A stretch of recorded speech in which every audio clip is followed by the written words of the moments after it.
தொட்டா சிந்துறாளே சிட்டார சிட்டுக்குருவி. என்ன விட்டா போதும் முன்னு சிட்டா பறக்குறாளே குத்தால கொட்டு மருவி.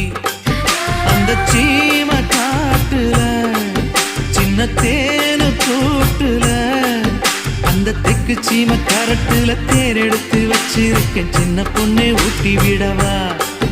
உங்க ஆசவார்த்தை சொல்ல கேட்டு ஏமாந்த தேதி எல்லாம் மலை ஏறி தாண்டி போச்சு. தொட்டா சிணுங்கி போல தொட்டா சிணுங்குறாளே சிட்டான சிட்டுக்குருவி. என்ன விட்டா போதும் முன்னு சிட்டா பறக்குறாளே குத்தால கொட்டு மருவி.